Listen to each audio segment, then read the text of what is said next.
warahmatullahi wabarakatuh. Perkenalkan, saya Linda Dwi Astuti, guru produktif asisten keperawatan di SMK Bemantara Muntilan, Kabupaten Magelang, Provinsi Jawa Tengah. Pada hari ini, Senin, tanggal 18 Oktober tahun 2021, saya akan melakukan praktek pembelajaran daring dalam rangka uji kinerja PPG dalam Jabatan Angkatan 3 tahun 2021 Universitas Muhammadiyah Malang. Terima kasih.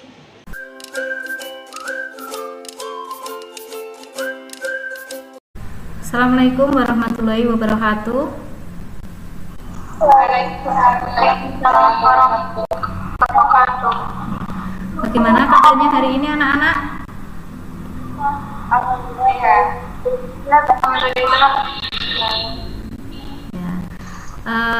Sebelum kita mulai pembelajaran, mari kita berdoa dulu menurut agama dan kepercayaan masing-masing. Ketua kelas bisa pimpin doa ya. Mbak Sandy, pimpin doa ya Mbak.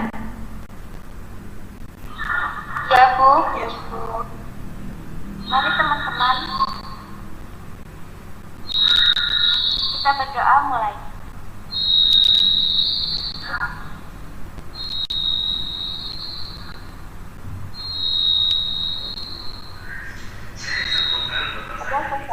Ya, selanjutnya mari menyanyikan lagu Garuda Pancasila ya.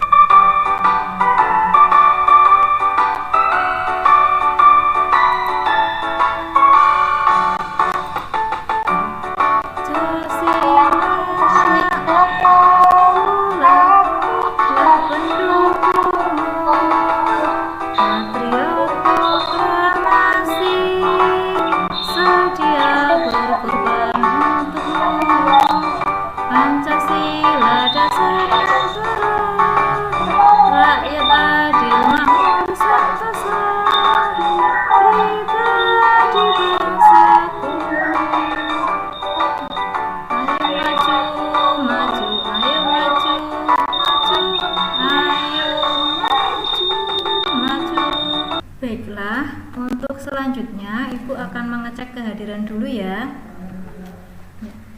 Azizah Atika Tidak datang. ya. Cindy Aulia ada ya. Saya Bu. Vivi Nurrohma, Lisna, Ada Bu. Listianing Rum, Ada Bu. Nur Afika,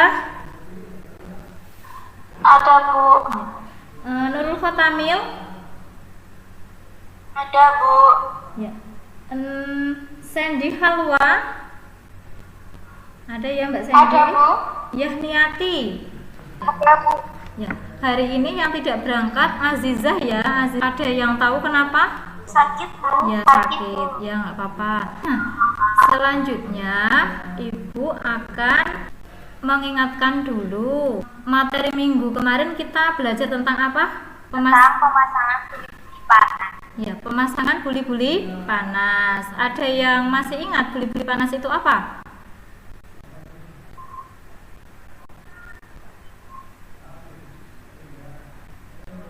Buli-buli panas ada yang masih ingat? Mbak Farida? Buli-buli panas yaitu pemberian kompres. Pemberian pemberian. Iya, pemberian kompres hangat. Iya. Nah, sekarang Ibu mau memberikan ilustrasi kasus ya. Misalnya di rumah kalian, salah satu anggota dari keluarga kalian ada yang jatuh, kemudian timbul perdarahan ya. Di situ juga ada memar, bengkak. Nah, kira-kira tindakan sebagai seorang asisten perawat apa? Memberikan kompres dingin. Kenapa diberikan kompres dingin? Tadi kasusnya perdarahan. Ya. Tidak. Iya, jadi untuk menghentikan perdarahan. Tujuan pembelajaran kita pada pagi hari ini, yang pertama, setelah menggali informasi dan berdiskusi, peserta didik dengan penuh rasa ingin tahu dapat mengidentifikasi definisi hebat S dengan disiplin dan penuh tanggung jawab. Nah, yang terakhir, melalui praktik, peserta didik dengan penuh rasa ingin tahu dapat menganalisis tahapan proses pemasangan kirbat S dengan teliti dan tanggung jawab. Nah, kemudian untuk penilaiannya, di sini Ibu menggunakan 3 teknik ya. Yang pertama yaitu penilaian sikap, yang kedua yaitu penilaian pengetahuan, kemudian yang ketiga yaitu penilaian keterampilan. Nah, di mana nanti setiap peserta didik dapat mempraktekkan pemasangan kirbat S sesuai dengan SOP.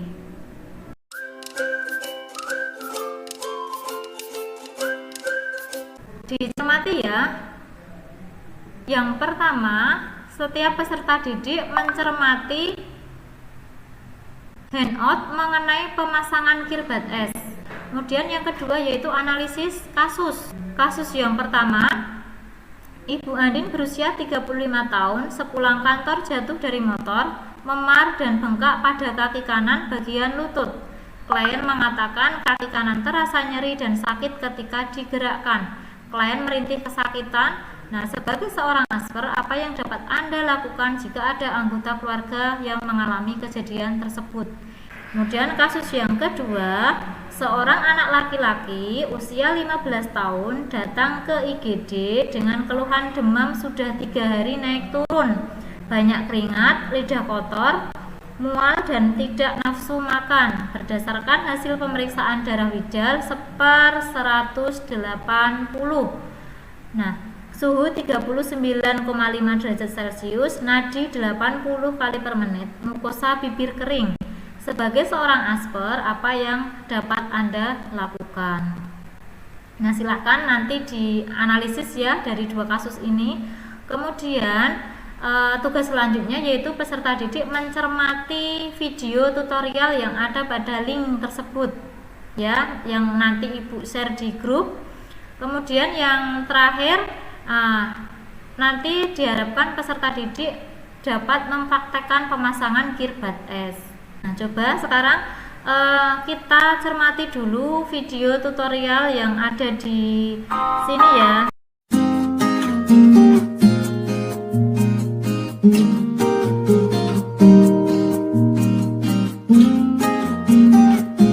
Assalamualaikum warahmatullahi wabarakatuh. Perkenalkan, saya Linda Dwi Astuti, guru produktif asisten keperawatan di SMK Bumantara. Pada hari ini saya akan melakukan video pembelajaran yaitu praktek pemasangan kirbat S. Nah, sebelum kita mulai, di sini ada 4 tahap. Tahap yang pertama yaitu tahap prainteraksi, di mana pada tahap prainteraksi ini yang pertama yaitu mengecek program terapi pasien. Yang kedua, mencuci tangan. Cuci tangan yang kita lakukan adalah cuci tangan dengan 6 langkah.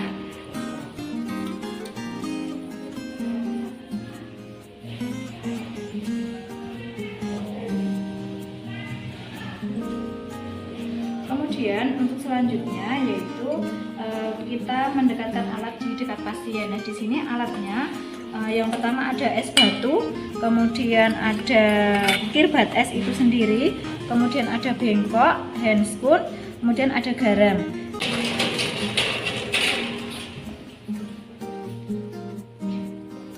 Selamat pagi Mbak Rahma. Selamat pagi.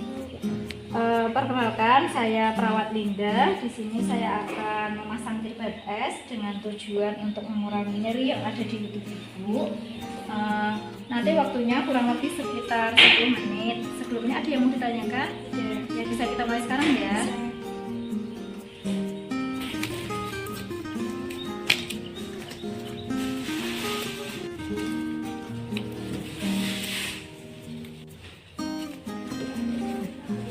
Kita buka kirbat S, kemudian kita isi kirbat S ini dengan es batu, yaitu 2/3 bagian.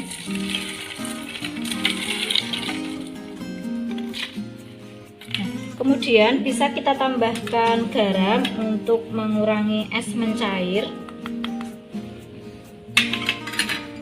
Nah, sebelum kita tutup kirbat es, kita keluarkan udaranya terlebih dahulu. Nah, setelah ini kita tutup.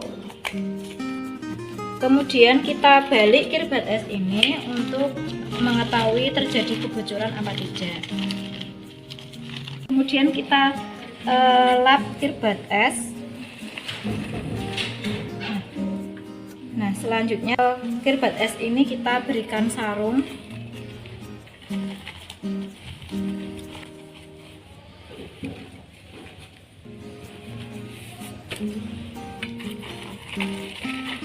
Selanjutnya kita berikan kirbat es ini pada daerah yang sakit, yaitu pada lutut pasien. Permisi ya Mbak, ini kirbat es akan saya pasang di lutut Mbak Rahma. Kita tunggu 5-10 menit sambil kita evaluasi respon pasien. Nah, setelah 10 menit kirbat es ini kita angkat, kemudian kita lap lutut pasien menggunakan lap. Setelah itu kita rapikan pasien kembali. Gimana Mbak Rahma setelah kirbat es saya pasang? Sudah tidak agak nyeri dan cukup sedikit nyaman. Ya, terima kasih atas kerjasamanya. Bila Mbak Rahma membutuhkan sesuatu, bisa pencet bel yang ada di sebelah kanan Mbak Rahma. Terima kasih atas kerjasamanya. Selamat siang. Siap. Setelah ini kita membereskan alat. Kita buang handscoon di bengkok, kemudian alat dibawa ke belakang. Setelah ini kita lakukan cuci tangan. Cuci tangan dengan 6 langkah. Setelah ini kita membuat dokumentasi keperawatan. Hasil dari tindakan kita dokumentasikan pada catatan keperawatan pasien, meliputi SOA, S-nya subjektif. S, pasien mengatakan nyeri berkurang dan pasien merasa lebih nyaman.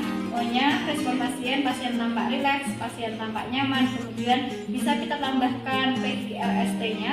Kemudian A, assessment-nya, yaitu masalah teratasi sebagian. Planning-nya, lanjutkan intervensi. Demikian video pembelajaran praktek pemasangan kirbat es. Semoga bermanfaat bagi kita semua, khususnya siswa-siswi SMK Pemantaran Muntilan. Terima kasih. Sudah jelas ya tadi dari videonya? Sudah. Nah, sekarang Ibu akan membagi kelompok ya. Ibu bagi menjadi 2 kelompok ya. Kelompok 1 terdiri dari Farida sebagai presentator, 2 Cindy sebagai ketua, 3 Yahniati sebagai anggota, 4 Lisna sebagai sekretaris.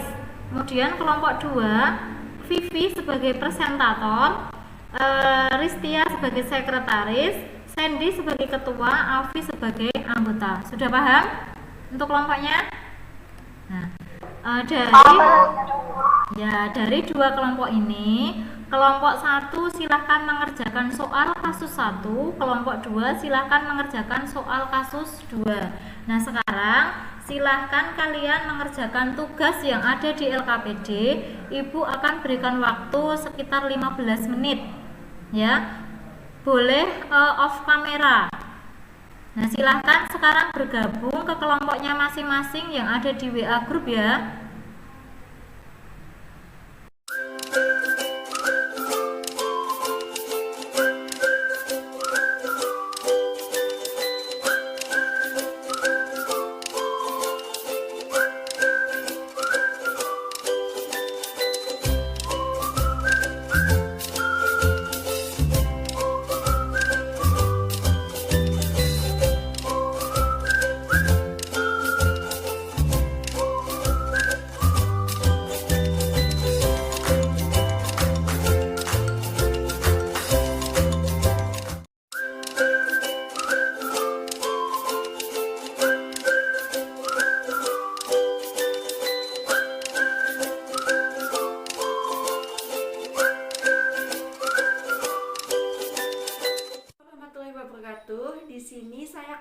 tindakan keperawatan, yaitu melakukan kompres dingin pada bagian lutut dengan posisi supinasi.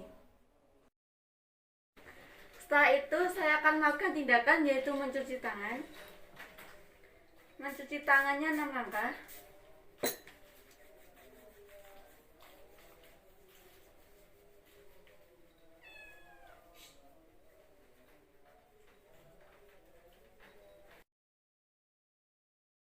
Ibu, Waalaikumsalam. di sini saya dengan perawat Ida. Apakah benar ini dengan Ibu Yuni? Ya, benar. Baik Ibu, saya akan melakukan tindakan keperawatan yaitu melakukan kompres dingin pada bagian lutut Ibu yang bertujuan untuk mengurangi nyeri dan kira-kira akan membutuhkan waktu sekitar 10-15 menit. Ya. Apakah Ibu bersedia? Iya. Bisa kita mulai sekarang, Bu? Iya. Setelah itu saya akan memakai handscoon. Setelah memakai handscoon, saya akan membuka es cupnya dan memasukkan es batu ke dalamnya sekitar 1/4 bagian. Oke, setelah itu saya masukkan sedikit garam, gunanya biar es batunya nggak cepet cair ya.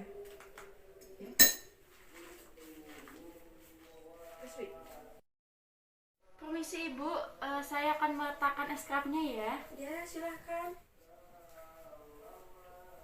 Oke.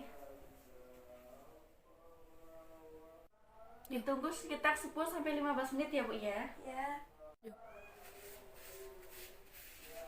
Permisi ya Bu ya.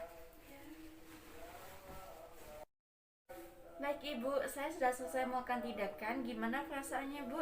Nyerinya sudah berkurang. Baik Ibu, kalau begitu saya izin pamit. Ibu kalau membutuhkan saya bisa menghubungi saya lewat tombol di sebelah kiri Ibu atau melalui keluarga Ibu. Kalau begitu saya pamit ya Bu ya. Terima kasih atas kerjasamanya dan semoga lekas sembuh. Nah, sudah selesai semua ya. Sudah dipraktekkan di rumah ya. Nah, sekarang Ibu akan share soal Google Form ya. Silahkan dikerjakan ya. Yang lain mana? Sudah selesai belum? Sudah, Bu. Sudah. Udah, Bu. Ya. Nah, sekarang silahkan dari hasil diskusi tadi silahkan dipresentasikan sesuai dengan kelompoknya tadi ya. Dari kelompok 2 dulu. Tadi yang sebagai presentator siapa ya? Ayo Mbak Vivi. Ya, Bu. Dari hasil diskusi kami, Kirbat S adalah pemasangan Kirbat S untuk mengurangi nyeri dan peregangan otot dan memberikan kompres dingin menggunakan Kirbat S. Ya. Yang bertujuan untuk mengurangi perdarahan, terus mencegah perdarahan menjadi luas, mengurangi perdarahan setempat dan mengurangi nyeri setempat.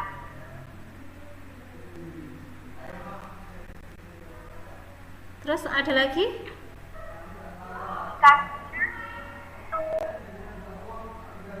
Indikasinya itu mengobati penyakit, terus membantu mengobati luka bakar dan jerawat.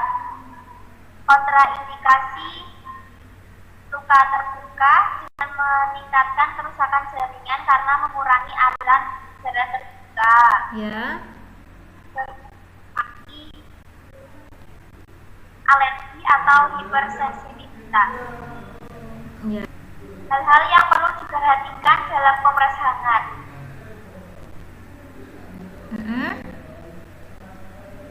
Itu suhu jika suhu 39 derajat Celcius atau lebih, maka tempat kompres dilipat di paha ataupun tidak.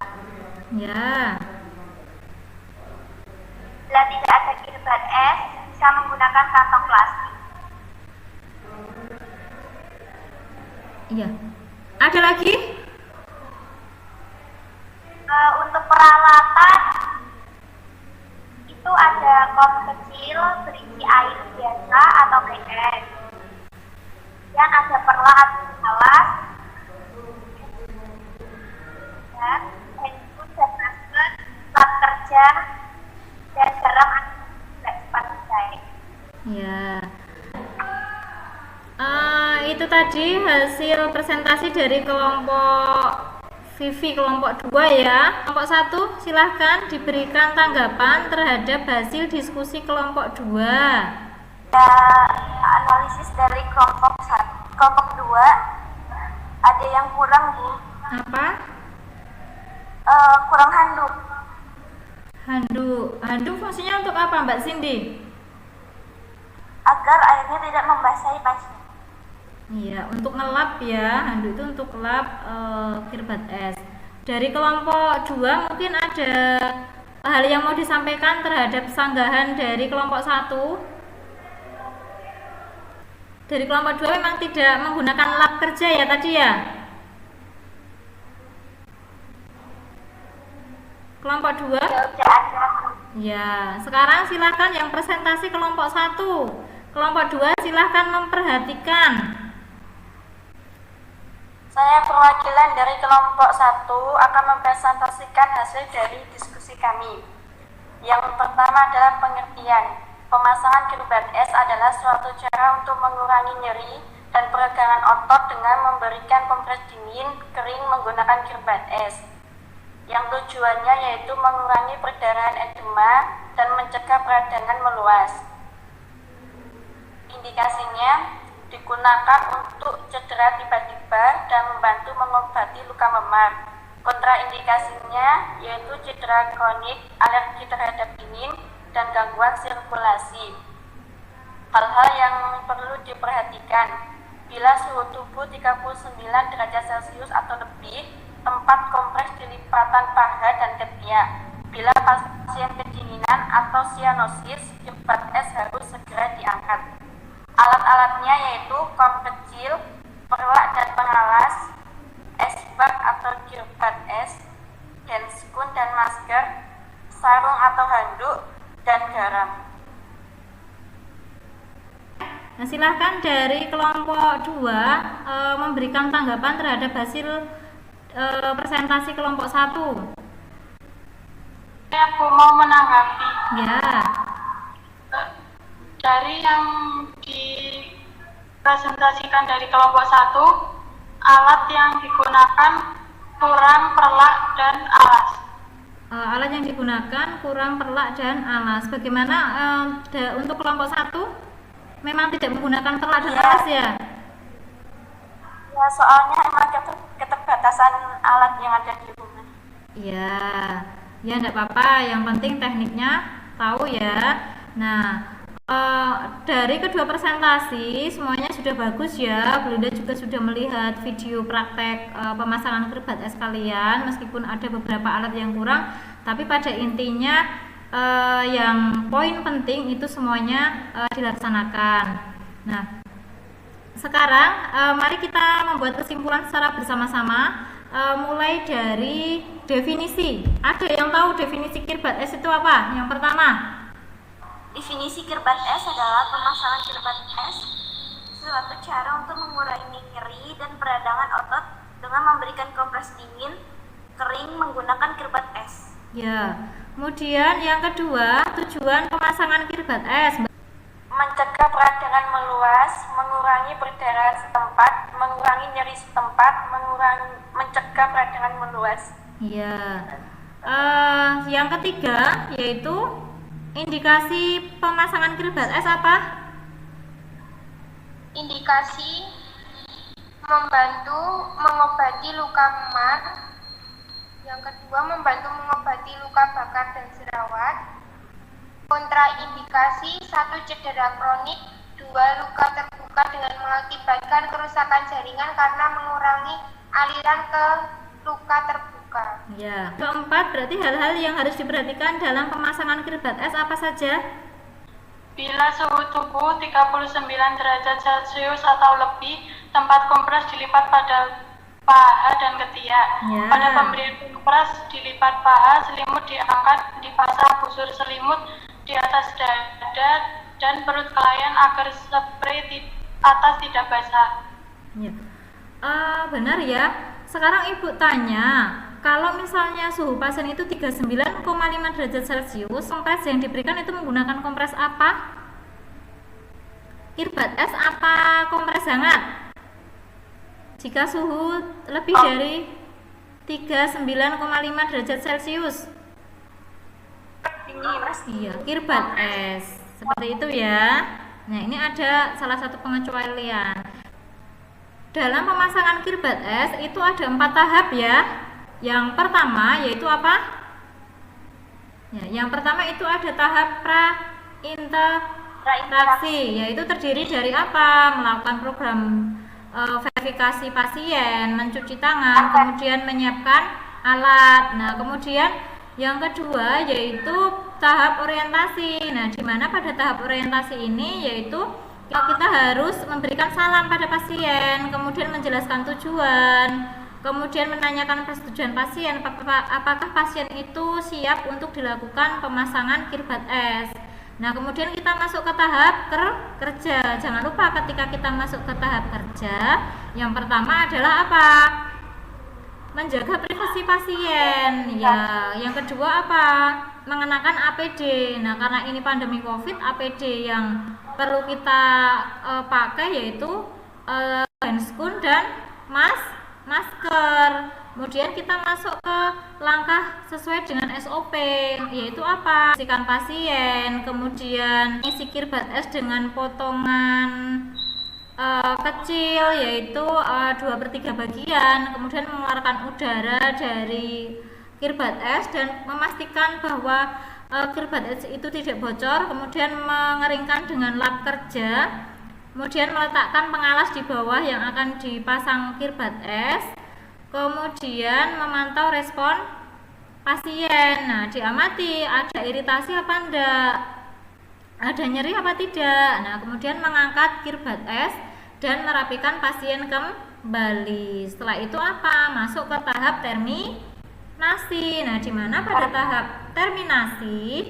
itu adalah mengevaluasi respon pasien. Nah, kita tanya setelah dilakukan pemasangan kirbat es itu pasien merasakan apa, kemudian langsung kita berpamitan sama pasien, kemudian kita membereskan alat, jangan lupa untuk cuci tangan, kemudian yang terakhir adalah melakukan dokumentasi keperawatan. Sampai di sini paham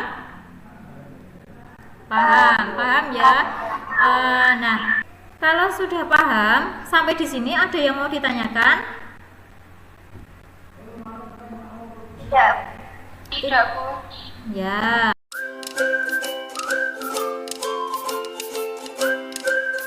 Anak, apa yang sudah kita pelajari hari ini? Ya, hari ini kita sudah belajar tentang pemasangan kirbat es ya. Nah, kita sudah tahu ya untuk pemasangan kirbat es sesuai dengan SOP seperti apa ya. Dimulai dari tahap prainteraksi sampai tahap terminasi. Nah, sekarang Ibu akan memberikan tugas ya. Tugasnya itu berupa silahkan mengamati yang ada di lingkungan kalian sendiri, bagaimana penerapan kirbat es di dalam lingkungan keluarga kalian ya. Kemudian jangan lupa materi minggu depan adalah pemberian oksigenasi, silahkan dipelajari. Nah, sebelum kita akhiri, mari kita berdoa menurut agama dan kepercayaan masing-masing. Adi bisa pimpin doa untuk mengakhiri kegiatan hari ini. Yuk. Bisa, Bu. Ya. Teman-teman, sebelum kita mengakhiri kegiatan pada siang ini, mari kita berdoa menurut keyakinan masing-masing. Berdoa mulai.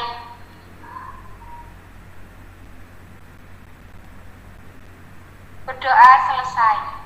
Ya, terima kasih atas perhatiannya. Ibu akhiri. Wassalamualaikum warahmatullahi wabarakatuh.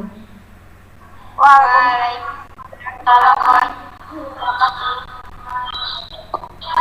Ya.